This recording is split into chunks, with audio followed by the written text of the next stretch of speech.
এই যে ক্যামেরাম্যানটাকে দেখছেন, শুধু ক্যামেরাম্যান না, কিন্তু বড় একজন শিল্পী, বুঝলেন তো। আর শুধু এখানকার ক্যামেরাম্যান না, ও ইন্টারন্যাশনাল ক্যামেরাম্যান। এই প্রথম কোনো একজন ইসলামিক মিডিয়া ওয়াজ মাহফিল, গজল মাহফিল করার জন্য ইন্টারন্যাশনাল লেভেলে গেছে আমাদের বাংলা থেকে, সেটা হচ্ছে এই জেএইচ মাল্টিমিডিয়া। সার্চ করবেন দেখবেন জেএইচ মাল্টিমিডিয়া, ফেসবুকে আছে জেএইচ দিলাম। কিন্তু আল্লাহ কি বলছে? আল্লাহ বলছে না, ওয়ামা ইয়াখদাউনা ইল্লা আনফুসাহুম ওয়া মা ইয়াশউরুন। ও তুমি যতই মনে করো মানুষকে ধোঁকা দাও, আমি আল্লাহ আমাকে ধোঁকা দাও, আসলে বান্দা তুমি নিজেই ধোঁকা খেয়ে গেলে। কি হলো? তুমি নিজেই ধোঁকা খেলে, এটা তুমি বুঝলে না। এ বুঝটা তোমার কবে হবে রে বান্দা? বলে কেন? বলে পরের আয়াতটা একটু খোলো। বলে কি আছে? আল্লাহ পাক শোনাচ্ছেন, ফি কুলুবিহিম মারাদুন, তাদের কলবে রোগ ধরেছে। রোগ রোগ কি ধরেছে? ফি কুলুবিহিম মারাদুন, তাদের অন্তরে রোগ এসে গেছে। ফাযাদাহুমুল্লাহু মারাদা, আমি আল্লাহ ওই রোগটাকে আরো বাড়িয়ে দিলাম। কাদের? এই বাংলা ভাষা বুঝতে পারছেন তো? অসুবিধা হচ্ছে না তো? জি, কাদের? যারা নিজেদেরকে ঈমানদার দাবি করে অথচ তারা ঈমানের সঙ্গে যুক্ত নয়। আল্লাহ তুমি মনে করছো আমাকে ধোঁকা দিচ্ছ, কিন্তু আসলে ধোঁকায় তুমি পড়ে যাচ্ছ। এদের কি হবে? ওদের কলবে, ওদের অন্তরে রোগ হয়ে গেছে।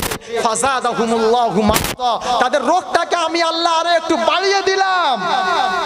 ওয়ালাহুম আযাবুন আলীমুম বিমা কানু ইয়াকযিবুন, তোদের জন্য এমন আযাবের ব্যবস্থা করা আছে রে বেটা, বুঝবি খালি একবার সকাল হোক। কি এমন শাস্তির ব্যবস্থা করে রেখেছি, ওটা এখন বুঝতে পাবি না, চোখটা একবার বন্ধ করলে বুঝতে পাবি যে আমার আযাব কত কঠিন।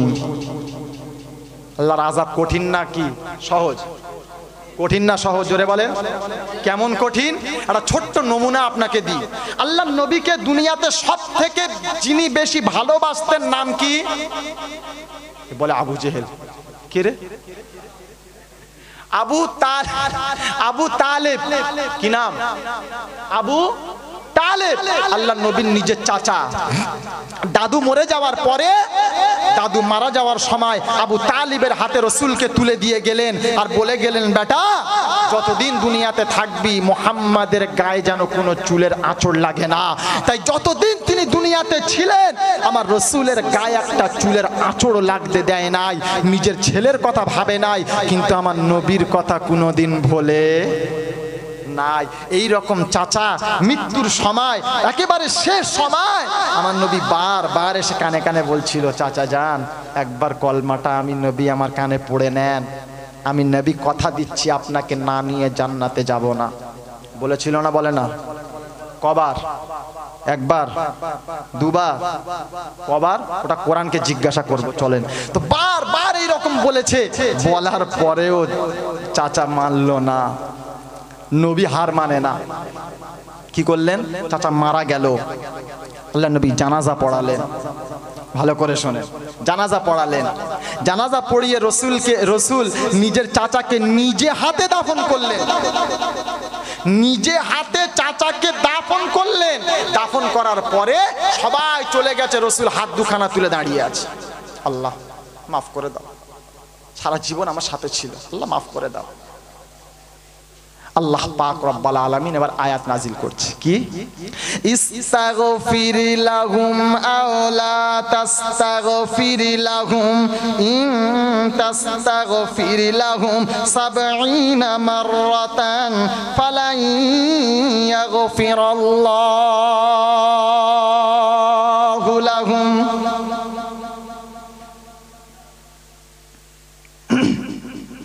ইস্তাগফির লাহুম আও লা তাস্তাগফির লাহুম ইন তাস্তাগফির লাহুম 70 মাররাতান ফালাই ইয়াগফিরাল্লাহু লাহুম। পারা নাম্বার 9 একদম 19 নাম্বার পৃষ্ঠা, পারা নাম্বার 10, সূরার নাম সূরা তাওবা, পৃষ্ঠা নাম্বার 19, লাইন নাম্বার 1, আয়াত নাম্বার 80। আল্লাহ পাক রব্বুল আলামিন বলেন ইস্তাগফির লাহুম আও লা তাস্তাগফির লাহুম ইন তাস্তাগফির লাহুম 70 মাররা। আল্লাহর নবী যখন রাসূলের জন্য হাত দুখানা তুলে দিয়েছে, আল্লাহ পাক জিবরিল আমিনকে পাঠিয়ে দিয়ে বলল, জিবরিল যা আমার রাসূলকে গিয়ে বলে দাও। আল্লাহ কি বলে? ইস্তাগফির লাহুম আও লা তাস্তাগফির লাহুম। হাবিব একবার নয়, দুবার নয়, 10 বার নয়, 20 বার নয়, তুমি যদি 70 বার আমার কাছে হাত তোলো, আমি আল্লাহ কবুল, জোরে বলেন, করব না। আল্লাহ নবী হাল ছাড়ে না। জানাজা পড়ালেন নবী নিজে, দাফন করলেন নবী নিজে।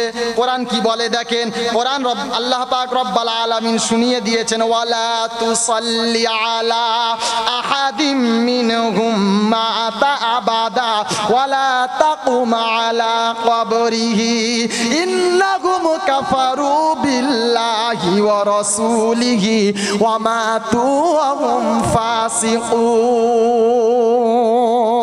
সূরা তাওবার 83 নাম্বার আয়াত। আল্লাহ পাক রব্বুল আলামিন বলেন, আল্লাহ রাসূল যখন বারবার এই রকম ভাবে হাত তুলছিল, জানাজা পড়ালো, দাফন করলো, আল্লাহ পাক শোনাচ্ছে, হাবিব গো, যে তুমি রাসূল তোমার উপরে কলমা পড়লো না, তোমাকে মানতে পারলো না, আমি আল্লাহ আমাকে মেনে নিতে পারলো না, আমি আল্লাহ শুনিয়ে দিলাম ওই রকম চাচাকে, ওই রকম মানুষকে আমি আল্লাহ ক্ষমা করব না, ওর জানাজাটাও পড়া, জোরে বলেন, যাবে না। কারণ ওর জীবনে নামাজ ছিল না, ওর জীবনে ঈমান ছিল না, ওর জীবনে কলমা ছিল না, ওর জীবনে নবী ছিল না, ওর জীবনে আল্লাহ ছিল না, ওর জীবনে কোরআন ছিল না, কিচ্ছু মানতে পারলো না। আমি আল্লাহ শুনিয়ে দিলাম, হাবিব গো, ওই রকম চাচার জন্য হাত তুললে আমি আল্লাহ কবুল। এই রকম একজন চাচা, ভালো করে শোনেন, যখন কিয়ামতের দিন সব থেকে হালকা আযাবটা ওনাকে দেওয়া হবে, এই কারণে যে তিনি নবী মুহাম্মদুর রাসূলুল্লাহ সাল্লাল্লাহু আলাইহি ওয়াসাল্লামকে অত্যন্ত ভালোবাসতেন। এ কারণে কি আযাব দেওয়া হবে আল্লাহ এখানে বলেছে না, যে ওয়ালাহুম আযাবুন আলিম। যারা ঈমানদার বলে দাবি করে অথচ আল্লাহকে মানে না, ঈমানদার বলে দাবি করে নবীকে মানে না, ঈমানদার বলে দাবি করে নামাজ তাদের কাছে নাই, কলমা তাদের কাছে নাই, রোজা তাদের কাছে নাই, হজ তাদের কাছে নাই, যাকাত তাদের কাছে নাই, দান খয়রাত তাদের কাছে নাই, আল্লাহ তাদের জন্য বলছে ওয়ালাহুম আযাবুন আলিম। তাদের আযাবটা এখানে আল্লাহ বলছে ওয়ালাহুম আযাবুন আলিম, কঠিন শাস্তি, কঠিন আযাবের ব্যবস্থা তার জন্য রাখা আছে। কঠিন আযাব যদি তার হয়, তাহলে সব থেকে আযাব কম কেমন দেখেন, আবু তালিবকে সেদিন আযাব দেওয়া হবে, তার পায়ে শুধু একটা আগুনের জুতো পরানো হবে। কিসের জুতো? আগুনের জুতো। আর এই আগুনের জুতো পরানোর ফলে মাথার মগজগুলো টকবক টকবক টকবক করে ভাতের হাঁড়ির মতন ফুটবে। সব থেকে কম আযাব, বুঝতে পারছেন কি হচ্ছে? সব থেকে কম আযাব এইটা। তাহলে বেশি কোথায় যাচ্ছে এবারে? ওটা আপনি লাবেন, আপনি ভাবেন, ওটা আর আমার ভাবার সময় নাই। সোনার বন্ধু, আল্লাহওয়ালা ভাইয়েরা, এজন্য আল্লাহ কি বলেছেন, والمؤمنون والمؤمنات بعضهم أولياء بعض يأمرون بالمعروف وينهون عن المنكر ويقيمون الصلاة নামাজ তাদের মধ্যে থাকতে হবে। নামাজ যদি তার মধ্যে না থাকে ইমানদারের খাতায় গণ্য হবে না। নামাজ যদি তার কাছে না থাকে ও কোনোদিন ইমানদার হতে পারে না। নামাজ যদি না মানে তাহলে ওকে নামাজ তাকে কুফর পর্যন্ত পৌঁছে দেয়। ও ইমানদার হতে পারে না, ও আল্লাহকে মানতে পারে না, রসুলকে মানতে পারে না।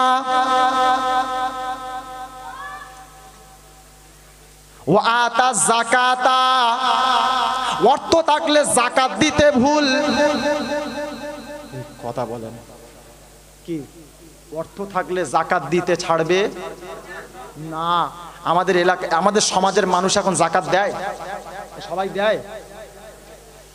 কথা বলেন। যাকাত আপনাদের এলাকায় দেওয়ার মতন কেউ নাই? হ্যাঁ, সবাই দেয়।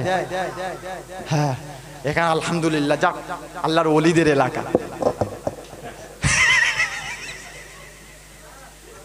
আমার আল্লাহওয়ালা বন্ধু, তাহলে নামাজ, যাকাত, ওয়ালাম ইয়াখশা ইল্লাল্লাহ, ভয় করবে কাকে? আল্লাহকে।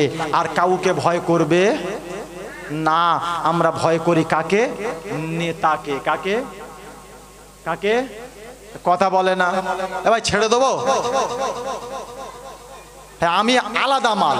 আমি যতক্ষণ থাকবো আমার সাথে আপনাকেও কথা বলতে হবে। আপনি চুপ করে বসে বসে ঘুমাবেন আর শেষে বিরিয়ানি খেয়ে বাড়ি চলে যাবেন, ও হবে না। আমার সাথে আপনাকে কথা বলতে হবে। মানে আল্লাহওয়ালা বন্ধু, একবার মুহাব্বতে দরুদ আল্লাহুম্মা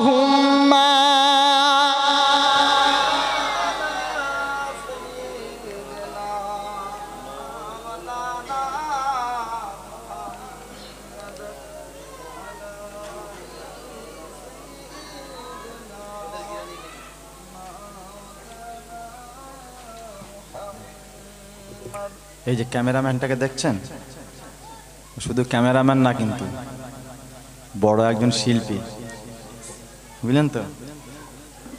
আর শুধু এখানকার ক্যামেরাম্যান না, ও ইন্টারন্যাশনাল ক্যামেরাম্যান। এই প্রথম কোনো একজন ইসলামিক মিডিয়া ওয়াজ মাহফিল, গজল মাহফিল করার জন্য ইন্টারন্যাশনাল লেভেলে গেছে আমাদের বাংলা থেকে। সেটা হচ্ছে এই জেএইচ মাল্টিমিডিয়া। সার্চ করবেন, দেখবেন জেএইচ মাল্টিমিডিয়া। ফেসবুকে আছে জেএইচ বাংলা, ওর গজলও আছে। আর প্রতিটা চ্যানেলে ভালো ভালো আলেমদের, বাংলাদেশের ভালো ভালো আলেমদের বায়ান ওর চ্যানেল থেকে পেয়ে যাবেন। আমার আল্লাহওয়ালা বন্ধু, এই জন্য কথা বলতে গেলে বর্তমান সময় খুব ভাবনা চিন্তা করে বলতে হয়। কারণ চারিদিকে এখন ক্যামেরা আর মিডিয়ার যুগ। একটু কিচ্ছু হলে এইরকম হুজুররা বলবে, এই আমার এদিকে আয়। কি? হ্যাঁ না? না জোরে বলেন।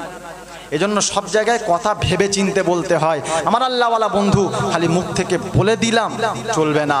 আমাকে আগে নিজেকে ভাবতে হবে যে আমি যে কথাটা বলছি এ কথাটা যাচ্ছে কোথায়, আমি যে কথাটা বলছি এ কথাটা যাবে কোথায়। এজন্য আমাকে ভাবতে হবে। কেন? কারণ কোরআন তো আজ থেকে 1400 বছর আমাকে এ কথা শিখিয়ে দিয়েছে। কি শিখিয়েছে? মা ইয়ালফিযু মিন কওলিন ইল্লা লাদাইহি রাকিব।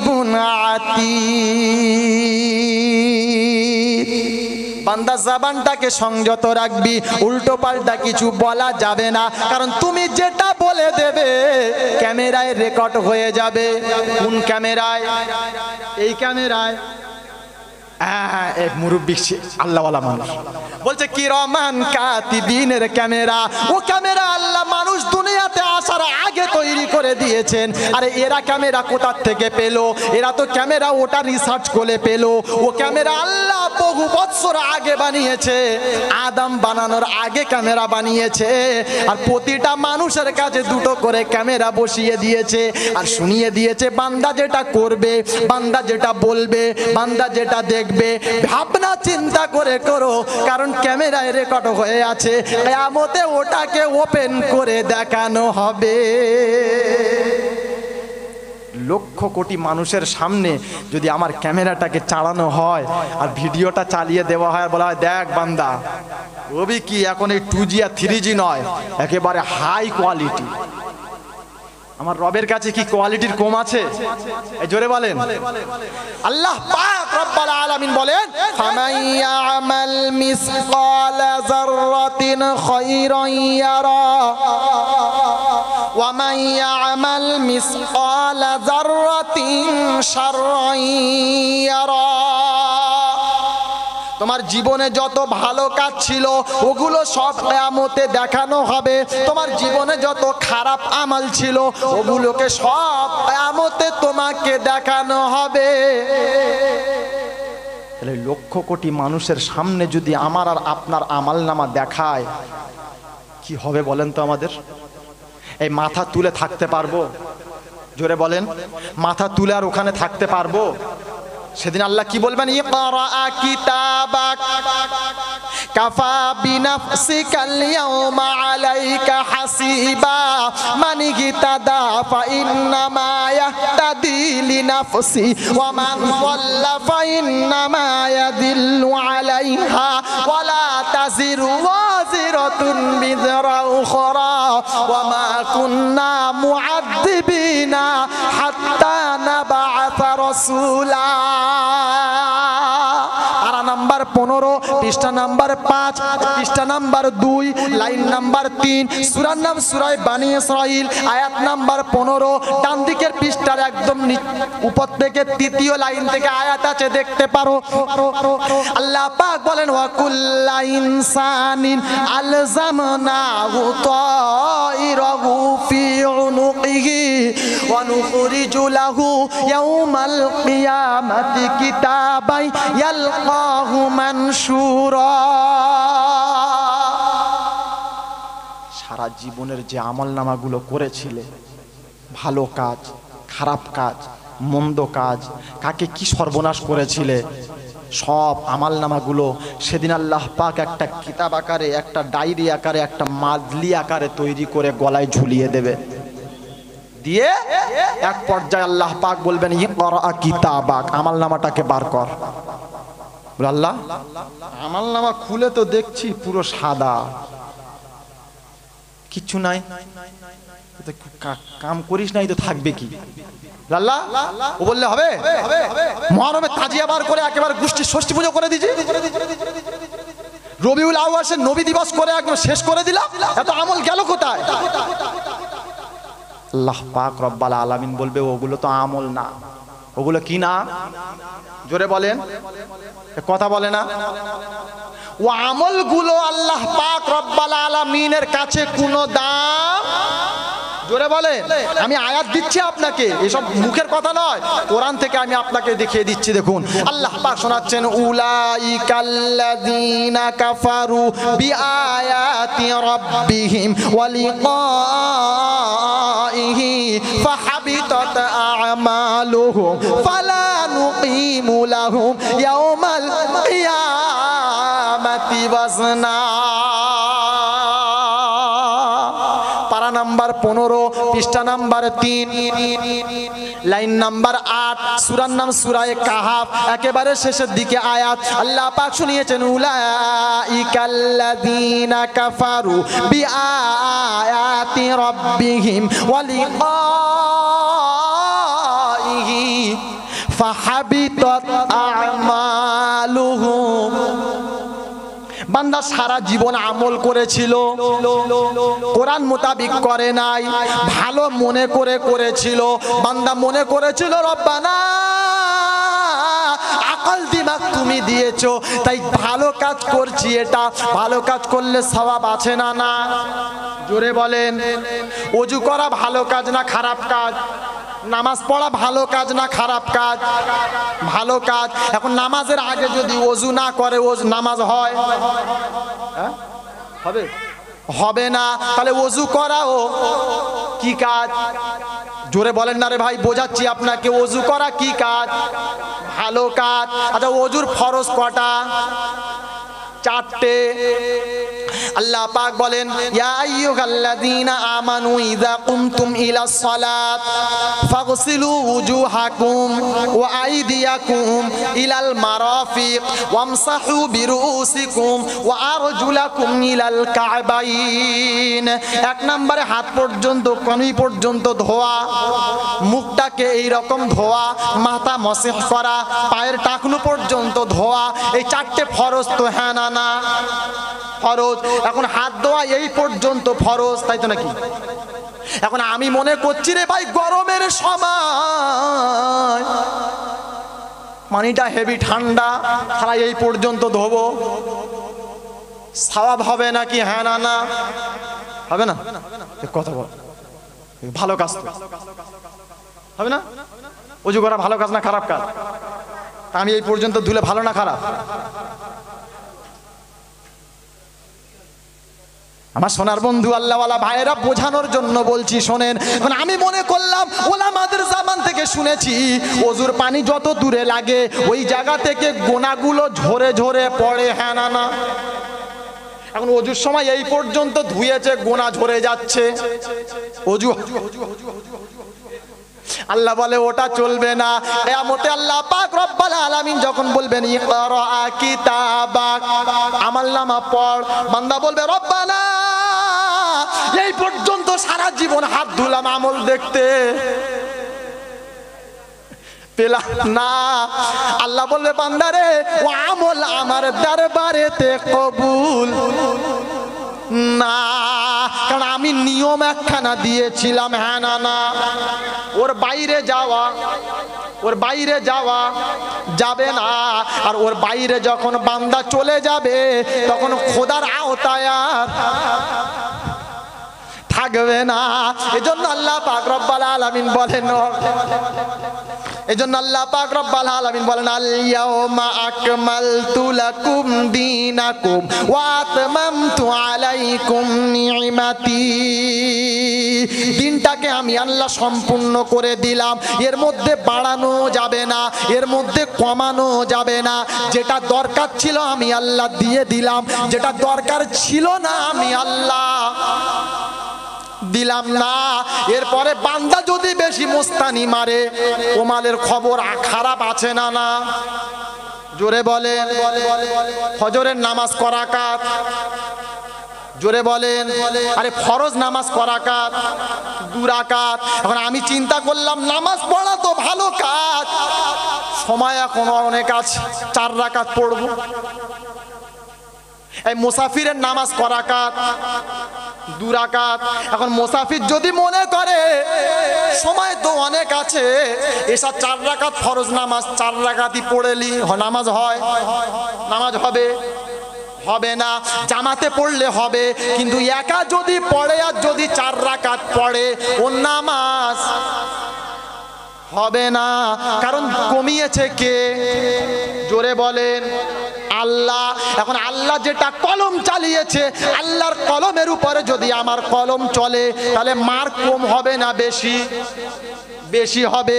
এজন্য আল্লাহ পাক রব্বুল আলামিন বলেন আল ইয়াউমা আকমালতু লাকুম দীনাকুম ওয়া আতমামতু আলাইকুম নি'মাতি ওয়া রাদিতু লাকুমুল ইসলাম দীনা। বান্দা তোমার যেটা দরকার ছিল আমি আল্লাহ দিয়ে দিলাম, যেটা দরকার ছিল না আমি আল্লাহ দিলাম না। কারণ আমার বান্দার জন্য মুসলমানের ইসলাম ধর্মটা এই রকম। আমার সোনার ভাই, আপনি যদি একটু একা একা ভাবেন ইসলাম ধর্মটাকে আল্লাহ এই রকম বানিয়েছে। আপনি অসুস্থ, আপনার জন্য ইসলাম সুন্দর ব্যবস্থা করে দিয়েছে।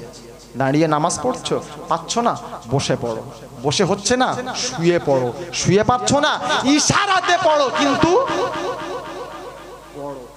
এখন আমাদের সমাজে কিছু মুরব্বী শ্রেণীর মানুষ আছে, কি আমাদের সমাজে কিছু ভালো মানুষ আছে, এরা যদি একটু অসুবিধা হয় মসজিদে একটা করে চেয়ার নিয়ে গিয়ে বসে যায়। আছে না না?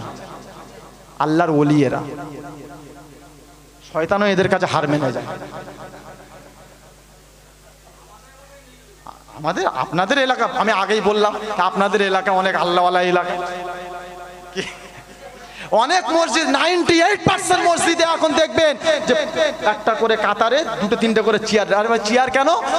খুব কষ্ট হয়, হাঁটতে পারি না। ও হারাম করে খবর নিয়ে দেখেন সকালবেলা করে বাজারে যায়, ও হেঁটে সকালে বাজারে যায়, মসজিদে এসে রবের সামনে চেয়ারে বসে দাঁড়িয়ে আছে, চেয়ারে বসে নামাজ পড়ছে। ওর নামাজ হয়? আল্লাহ কোনো জায়গায় বলে নাই, রসুল কোনো জায়গায় বলে নাই তুমি চেয়ারে পড়ো।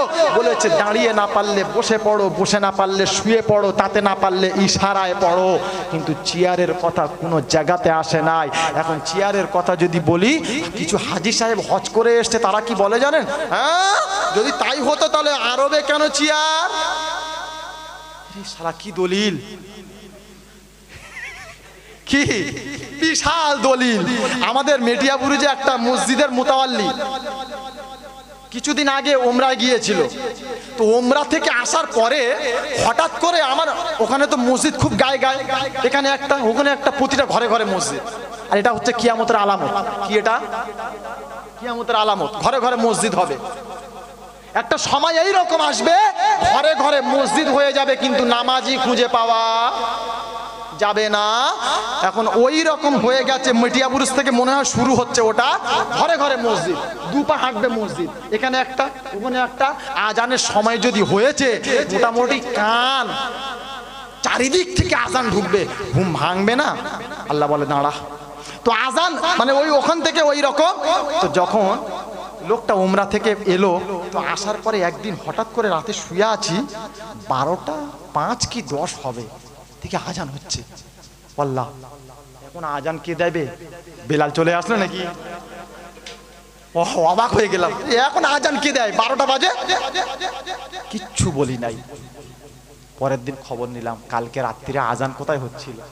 বলে হুজুর, মোল্লাজি হজ করে এসছে, এসে আর 12টায় আজান দিয়ে তাহাজ্জুদের আজান দিয়েছে। হারাম করে না কি? এজন্য মসজিদ কমিটি হতে গেলে একটু কোরআনের জ্ঞান তার মধ্যে থাকা একদম আবশ্যক। কিচ্ছু বোঝে না, কিচ্ছু জানে না। আজান, এখন মুয়াজ্জিন তো বেচারা চাকরি করে, 2000 টাকা মাইনে, 4000 টাকা মাইনে, কি করবে? তাকে বলেছে, তাকে শুনতে হবে। এখন মুয়াজ্জিনকে বলে আজান দিয়েছে কেন? মোল্লাজি বলেছে। মোল্লাজিকে জিজ্ঞাসা করছে, হ্যাঁ আজান কেন হলো? বলে মক্কায় দেখে এসছি, রাত্রিরে করে আজান হয়। দেখেছো কারবার? আরে আল্লাহর নবীর জন্য তাহাজ্জুদের নামাজ পড়া ওয়াজিব ছিল। কি ছিল? জোরে বলেন, কোথায় বলেছে বলো? কোরআন বলে ইয়া আইয়ুহাল মুযাম্মিল কুমিল লাইলা ইল্লা কালিলা নিসফাহু আও ইনকুস মিনহু কালিলা। আই কামলিওয়ালা কম্বলওয়ালা, আই কামলিওয়ালা কম্বলওয়ালা, আর ঘুমালে চলবে না। তোমার প্রভু সবার বড়, এটাই করো ঘোষণা। আল্লাহ পাক তো রাসূলকে ডাকছে আইয়ুহাল মুযাম্মিল, কত সুন্দর সম্মান দিয়ে। ইয়া আইয়ুহাল মুদ্দাথির, আই কামলিওয়ালা কম্বলওয়ালা। ইয়া আইয়ুহাল মুযাম্মিল, তাসিন ইয়াসিন কাফা ইয়া আইন সাদ, সম্মানের সঙ্গে ডাকছে। ডেকে কি বলছে? নিসফাহু আবিন উসমিনহু কলিলা। পুরো রাতটা ঘুমালে চলবে না, অর্ধেক রাত ঘুমাও। নিসফাহু মানে অর্ধেক রাত ঘুমাও, আর অর্ধেক রাত উঠে আমি আল্লাহ আমার ইবাদতে মগ্ন হয়ে যাও। নবীর জন্য ওয়াজিব ছিল, তাই নবীর যুগে আজান হতো, নবীর যুগে ডাকা হতো। ওই প্রথাটা এখনো চলে আসছে মক্কা শরীফে। হাজিরা যখন হজে যায়, রাতের বেলা একবার আজান দেয় তাহাজ্জুদের নামাজ পড়ার জন্য, কারণ ওখানে গিয়েছে ইবাদতের জন্য। হ্যাঁ না না, ওখানে যাওয়া হয়েছেই শুধু ইবাদত করার জন্য। তুমি 40 দিন থাকবে, তুমি শুধু আল্লাহর, তুমি শুধু আল্লাহর, প্রতিটা হুকুম তোমাকে মানতে হবে। ওখানে ইবাদত করতে গিয়ে না হয় এক ওয়াক্ত বেশি আজান হয়েছে পড়েছে, তো তোর এখানেও চালু করতে হবে। ইস, মাঝে মাঝে বুঝে আসে না এরা যে কোন কোন জান্নাত থেকে লেবে আসে এরা। আমার আল্লাহওয়ালা বন্ধুরা, এই জন্য আপনাদেরকে একটা কথা বলে যাই, দুঃখ নেবেন না। আগে মাপ চেয়ে নিচ্ছি, মসজিদ কমিটি যদি থাকেন এখানে, আপনাদের কাছে মাপ চেয়ে নিচ্ছি, দুঃখ নেবেন না। কোরআনের একটা আয়াত আজকে বলে যাই, মসজিদ কমিটি হওয়ার জন্য আল্লাহ কাদেরকে হুকুম দিয়েছে বলবো? বলবো, রাগ করবেন না তো? কমিটি যদি থাকে বলে, দেখেছো আমাদের বিরুদ্ধেই বললো। হ্যাঁ আছে, বলবো আল্লাহ ইন্নামা ইয়ামুরু মাসাজিদাল্লাহি মান আমানা বিল্লাহ ওয়াল ইয়াউমিল আখির ওয়া আকামাস সালাতা ওয়া আতাজ যাকাতা ওয়া লাম ইয়াখশা ইল্লাল্লাহ ফাআসা উলাইকা আন ইয়াকুনু মিনাল মুহতাদিন।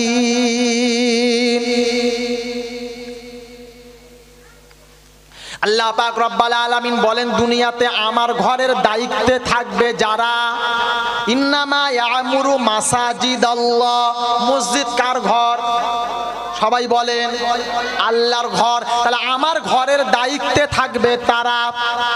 মান আমানা বিল্লাহ, ঈমান আনবে কার উপরে?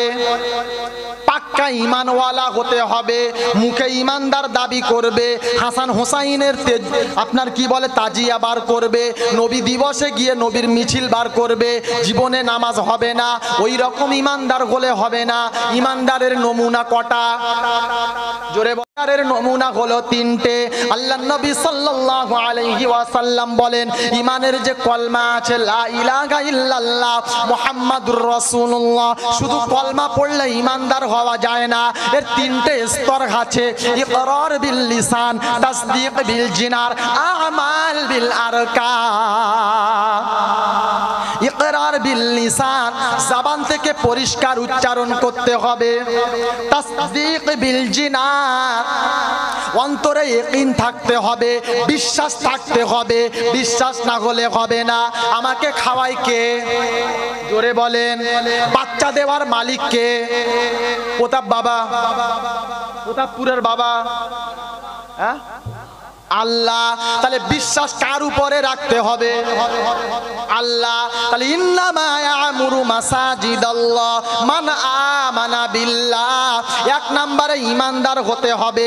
ঈমানের তৃতীয় নমুনা হলো ইকরার বিল লিসান, আমাল বিল আরকান, এবং অঙ্গ প্রত্যঙ্গের দ্বারায় ওটাকে আমালে পরিণত করে দেখাতে হবে। তাই তো হুজুর নাকি? তিনটে। দুই নাম্বার কি? এক নাম্বার মান আমানা বিল্লাহ, দ্বিতীয় নাম্বার ওয়াল ইয়াউমিল আখির, কিয়ামতের দিনকে বিশ্বাস করতে হবে। বিশ্বাস হয়? আমাদের সবার বিশ্বাস আছে কিয়ামত একদিন হবে, এই বিশ্বাস আছে। আসমান ভেঙে পড়বে, বিশ্বাস আছে। জমিনটা পাহাড়গুলো তুলার মতন উড়বে, এটা বিশ্বাস আছে। তাহলে দু নাম্বার হলো ওয়াল ইয়াউমিল আখির। তৃতীয় নাম্বার ওয়া আকামাস সালাত, মসজিদ কমিটি যারা হবে, নামাজ যদি তাদের মধ্যে না থাকে মসজিদ কমিটি হওয়ার যোগ্য না। মনে রাখেন, যদি ওই রকম বেনামাজি মসজিদ কমিটি হয়, ও মসজিদ থেকে হেদায়েতের বাণী বার হবে না। তাহলে তিনটে, মান আমানা বিল্লাহ ওয়াল ইয়াউমিল আখির ওয়া আকামাস সালাতা ওয়া আতাজ যাকাতা, অর্থশীল হলে যাকাত আদায় করতে হবে। ওয়া লাম ইয়াখশা ইল্লাল্লাহ, ভয় করবে শুধু একজনকে, কাকে? আল্লাহকে। ইমামকে বললো ইমাম কোরআনের কথাগুলো মেম্বার থেকে বলো, কে কি বললো, কে নামাজ পড়লো, কে এখানে আসলো, আই ডোন্ট কেয়ার, আমার দেখার দরকার নাই। কিন্তু মসজিদের মেম্বার থেকে কোরআনের কথা জানো, তুমি এখান থেকে কোনো রকমে আটকাবে না। কোরআন যেটা বলেছে ওটা তুমি বলো, কোরআন যেটা বলবে ওটা তুমি বলো, আল্লাহ যেটা বলেছে তুমি এখান থেকে বলো। ভয় করার কোনো দরকার নাই, কারণ তুমি যদি ভয় করে গেছো, আল্লাহ পাক বলেন ওখান থেকে হেদায়েতের কোনো বাণী আসবে না। আজকের বর্তমান সমাজে আমার সোনার ভাই দুঃখ নিয়েন না, বর্তমান সময় মসজিদ কমিটি কে হবে? এলাকার সব থেকে ভালো পয়সাওয়ালা, যে পয়সা কোত্থেকে পেয়েছে, পয়সা কোত্থেকে পেয়েছে? সুদের ব্যবসা করে। হ্যাঁ, মাস্টার, এলাকার যিনি মাস্টার তিনি মসজিদের ক্যাশিয়ার। বলে কি করে হলো? ও হয়ে গেছে, আপনি বুঝবেন না। আরে নামাজিকে বানান, ইমানওয়ালাকে বানান। যখন ইমানওয়ালা মসজিদ কমিটি হবে, ওই ইমাম দাঁড়িয়ে বুকে হাত দিয়ে জোর গলায় বলবে, আরে আল্লাহর কোরআন এটাই বলেছে, তুমি আমাকে চাকরি দিলে বা না দিলে বা আমার কোনো কিচ্ছু এসে যায় না, কারণ রিজিকের মালিক তো আল্লাহ। কিন্তু কমিটি যদি ইমামের সাথ না দেয়, তো ও এলাকাতে কোনোদিন অন্যায় বন্ধ হয় হবে না, কারণ ইমাম কমিটি তো ইমামের সাথ নাই। কমিটি ঘুষখোর, কমিটি আপনার কি বলে এদিকে জেনার সঙ্গে জড়িত, কমিটি এদিকে অন্যায়ের সাথে জড়িত, কমিটি জুয়াখোর, কমিটি মদখোর। ওই এলাকার ওই মসজিদে যদি ইমাম মদের কথা বলে, কমিটি আগে এসে মারবে, এই সাহেব কি হচ্ছে, হ্যাঁ ইমাম সাহেব পর্দার কথা বলছে। ইমামে কমিটির ঘরের মেয়েরা যদি পর্দা না করে, তো কমিটি এসে আগে ধরবে, তুমি কি আমার ঘরটাই দেখতে পেলে, আমারটাই দেখতে পেলে, আর কাউকে পেলে না। এজন্য আমার সোনার ভয়, আপনাদের কাছে হাত জোড় করছে, আমি আল্লাহর কসম আপনাদের সাথে আমার কোনো শত্রুতা নাই, কিন্তু কোরআন যেটা বলেছে ওটা তো বলতে হবে, হ্যাঁ না না? কোরআন যদি বলেছে, কোরআন যেটা, ওটা যদি আমরা না বলি, তাহলে সমাজের সবাই যদি একই হয়ে যায়, তাহলে কি সমাজ চলে? সমাজ চলবে? চলবে না। আপনাদের এলাকার একজন আছে পল্টুরাম নাম, ইস আমাদেরকে নিয়ে এমন এমন মন্তব্য, আজকের মুসলিম সমাজকে নিয়ে এমন বাজে বাজে মন্তব্য করে বেড়াচ্ছে, যার বিরুদ্ধে আমার হিন্দু মায়েরা বোনেরা কদিন আগে ভিডিও দেখছিলাম, এই বার হ তুই, একবার তো ঠ্যাং ভেঙে রেখে দেবো। বেইজ্জতি করার মালিক কে? আল্লাহ। জমিন কার? জোরে বলেন। আল্লাহর। খাওয়ায় কে? আল্লাহ। আল্লাহ পাক রব্বাল আলামিনের রাসূল শুনিয়েছে, এই জমিনে যদি একটা ঈমানদার না থাকে, তো তোর মতন কাফের এক গ্লাস পানিও পান করতে পারবে না, হ্যাঁ না না? জোরে বলে। আমাদের উপরে বড় বড় আরব ঝাড়ে, এই করে তাই করে, ক্ষমতায় আসলে মুসলিমকে ঝোঁকে ঝোঁকে মারবো। এবার এসে দেখ, এক ইরান খালি একবার হাত তুলেছে, আমেরিকার মতন দেশ দুমড়ে মুচড়ে সাইড হয়ে গেছে। তুই তো সামান্য একজন।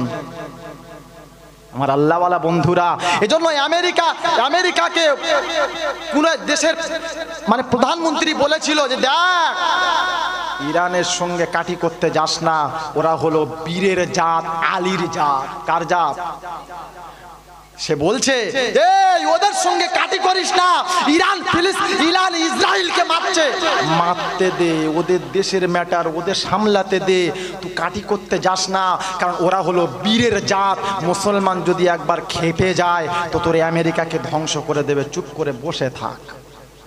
এজন্য আমিও বলি বসে থাকেন, কারণ ক্ষমতা একদিন আমাদের হাতেও আসবে, সেদিন কিন্তু আমরাও ওরকম বলতে বাধ্য হব। কারণ দেশটা মুসলমানদেরকে আল্লাহ পাক শুনিয়েছে, 1400 বছর রাজত্ব করেছে মুসলমান, আগামীতে রাজত্ব করবেও মুসলমান। এ কথা কার? জোরে বলেন। আল্লাহ। তাহলে আমরা পাচ্ছি না কেন? এটা তো ভুল আমাদের, আমরা আমাদের লাইন থেকে সরে গেছি, এজন্য আমরা গন্তব্যতে পৌঁছাতে পারছি। জোরে বলেন না। কোরআনের আয়াত আছে, আল্লাহ পাক বলেন, ইয়া আইয়ুহাল্লাযীনা আমানুত্তাকুল্লাহা হাক্কা তুকাতিহি ওয়া লা তামুতুন্না ইল্লা ওয়া আনতুম মুসলিমুন। ঈমানদার তোরা মুসলমান হয়ে যা, আল্লাহকে ভয় কর, কারণ মুসলমান হলে দাম আছে, মুসলমান না হলে দাম নাই। পরের আয়াত আল্লাহ পাক রব্বাল আলামিন বলেন, বান্দা আমার রশিটাকে তোমরা সুন্দর করে ধরে নাও, একই ছাতার নিচে চলে আসো, একই কাজ তোমরা সবাই করো। এক আমি আল্লাহ, আমার হুকুম, আমার পাঠানো কোরআন আর আমার পাঠানো রসুলের সুন্নাহর উপরে আমল করো, জিন্দেগিটা ভালো হয়ে যাবে, রহমতে ভরপুর হয়ে যাবে, বরকতে ভরপুর হয়ে যাবে, কোনো চিন্তা করতে হবে না। আজকের আমরা এই রকম মানতে পারলাম না, তাই আসমান থেকে মান্না সালওয়া বন্ধ হয়ে গেল, আসমানি খাবার চলে গেল। আল্লাহর হুকুম যখন মেনেছিল, আসমান থেকে আল্লাহ খাবারের ব্যবস্থা করে দিল, হ্যাঁ না না? মানা যখন ছেড়ে দিল, আল্লাহ বলল বদমাইশ এবার তোরা তৈরি করে খা, আমি আর দিলাম না, বন্ধ হয়ে গেল। আয় সোনার বন্ধু আল্লাহওয়ালা ভাইরা, এজন্য আমি কোরআন থেকে আয়াত পড়েছি, ওয়ামিনান নাসি মাইয়াকুলু আমান্না বিল্লাহি ওয়া বিল ইয়াউমিল আখির ওয়া মা হুম বিমুমিনিন। মুখে খালি বললে হবে না আমি আল্লাহকে বিশ্বাস করি, আমি আল্লাহর উপরে ঈমান এনেছি, আমি আখিরাতের দিনটাকে বিশ্বাস করি। আল্লাহ পাক বলেন না, এই রকম বললে হবে না, বিশ্বাস করে দেখাতে হবে। আল্লাহকে বিশ্বাস করবে যারা, শুধু সপ্তাহে একদিন নামাজ পড়বে তারা, হ্যাঁ না না কথা বলে না কি, আল্লাহকে মানে যারা আর সপ্তাহে একদিন শুধু জুমার নামাজটা, তাই তো নাকি? আর মুরব্বী আল্লাহওয়ালা কি 5 ওয়াক্ত নামাজ পড়লে তবে আল্লাহকে মানা হবে। দুটো বিষয় আল্লাহ নবী সাল্লাল্লাহু আলাইহি ওয়াসাল্লাম, শেষ কথা আল্লাহ নবী সাল্লাল্লাহু আলাইহি ওয়াসাল্লাম শুনিয়েছেন, আমি রাসূল দুনিয়া থেকে বিদায় নিচ্ছি, তবে দুটো নিয়ামত তোমাদের কাছে রেখে যাচ্ছি, উম্মত এই দুটোকে যেন ভুলবে না। সবাই শুনে নেন, শেষ কথা আজকের বায়ানের, আল্লাহ নবী দুটো নিয়ামত আমাদের কাছে দিয়ে গেল। কটা? জোরে বলেন। দুটো। কি কি? তারাকতু ফিকুম আমরাইন লান তাদিল্লু মা তামাসসাকতুম বিহিমা কিতাবাল্লাহ ওয়া সুন্নাতা রাসূলিহি। আমি নবী দুনিয়া থেকে বিদায় নিচ্ছি, আর জীবনে তোমাদের কাছে আসব না, তবে দুটো নিয়ামত রেখে যাচ্ছি, উম্মত যেন এ দুটোকে ছাড়বে না। আর এ দুটোকে যদি ছেড়ে দাও, আমি নবী বাঁচাতে, বলে হুজুর এটা হয় আবার, নবীও বাঁচাতে পারবে না? আল্লাহর কসম, কোরআনের আয়াত, রসুল আল্লাহ পাক শুনিয়েছে, হাবিব এদের জন্য তুমি সুপারিশ করবে, আমি আল্লাহ কবুল করব। ফামা তানফাউহুম শাফাআতুশ শাফিঈন। হাবিব এদের জন্য তুমি সুপারিশ করবে, কিন্তু আমি আল্লাহ কবুল করব না। রসুল সুপারিশ করবে, যদি কবুল না হয়, আমার থেকে হতভাগা দুনিয়ায় আর কেউ আছে বলে মনে হয় তা? এজন্য আজকের থেকে আমরা নিয়ত করে নিই, জীবনে নামাজ ছাড়বো। সবাই বলেন, আল্লাহকে দেখান, আল্লাহ হাত তোলেন, আল্লাহকে দেখান, বলেন আমার সাথে সাথে বলেন, আল্লাহ আজকের থেকে নিয়ত করছি আর জীবনে কোনো কাজ ছাড়া আমি নামাজ ছাড়বো না। আল্লাহ তুমি কবুল করো। আল্লাহ তোমার বান্দাদের হাতগুলোকে দেখো মাবুদ, আজকের এই মুহররমের অনুষ্ঠানে এখান থেকে কোরআনের মাহফিলে বসে তোমার বান্দারা ওয়াদা করেছে মাবুদ, তুমি আজকের এই মাহফিলটাকে কবুল করে আমার ভাই বোনদেরকে, আমাদের সকলকে তুমি কবুল করে নাও। কিয়ামত মওত পর্যন্ত আমাদেরকে নামাজি হালাতে বাঁচার তৌফিক দাও। সকলে বলেন আমিন ইয়া রাব্বাল আলামিন। আপনাদের কি ভালো লেগেছে না খারাপ লেগেছে? সত্যি ভালো লেগেছে? এই জলসা হবে না হবে না? হবে, সত্যি হবে? মন থেকে বলছেন হবে? যদি মন থেকে বলে থাকেন, বলেন আগামী বছর জলসার জন্য 5,000 টাকা কে সব থেকে প্রথম বলেন। বাইরে কারা আছেন? বাইরে আমার কোন ভাইরা আছেন ভিতরে চলে আসুন, কোরআনের মাহফিলের জন্য। ভাই ভাই, ও ভাই উঠবে না, শেষ। খাওয়া কি বসে খাওয়ানো হবে? এখানে বসে মাশাআল্লাহ বিরিয়ানি, মুসলমান খাওয়াই পাগল, হ্যাঁ না? গরু জবাই হয়েছে মাশাআল্লাহ। ও হ্যাঁ, গত বছরে গরু উঠেছিল তো আমার খেয়াল নাই। বলেন আলহামদুলিল্লাহ। 5,000 টাকা সব থেকে প্রথম ব্যক্তি কোরআনের জন্য, আল্লাহ পাকের দ্বীন কায়েম করার জন্য সবথেকে দেখতে চায় ইমাম হোসাইনের সাথে কে জান্নাতে আগে যেতে চায়, আজকের এই মুহররম উপলক্ষ করে 5,000 টাকা এখানে দেবে। বলেন 1 বছর পরে দেবেন, আজকে দিতে হবে না, 1 বছর পরে। সবথেকে প্রথম ব্যক্তি কে আছে খাস করে দোয়া করব। 3 ব্যক্তির দোয়া কবুল হয়, তার মধ্যে একজন হলো মুসাফির, আর মুসাফির হালতে আছে এখানে আপনার জন্য খাস করে দোয়া করব। বলেন ভাই প্রথম ব্যক্তি একজন 5,000 টাকা কে কে প্রথম ব্যক্তি? এই আল্লাহওয়ালা বন্ধুরা, একজন ব্যক্তি প্রথম। পিলারের কাছে দাঁড়াও, পিলারের, আরে পিলারের সামনে দাঁড়াও না, হ্যাঁ ওখানে দাঁড়াও। বলেন ভাই প্রথম ব্যক্তি সবথেকে প্রথম দেখতে চাই কোরআনকে কায়েম করার জন্য, এই মাহফিলটাকে এরকম চালিয়ে যাওয়ার জন্য, আল্লাহ আল্লাহ রাসূল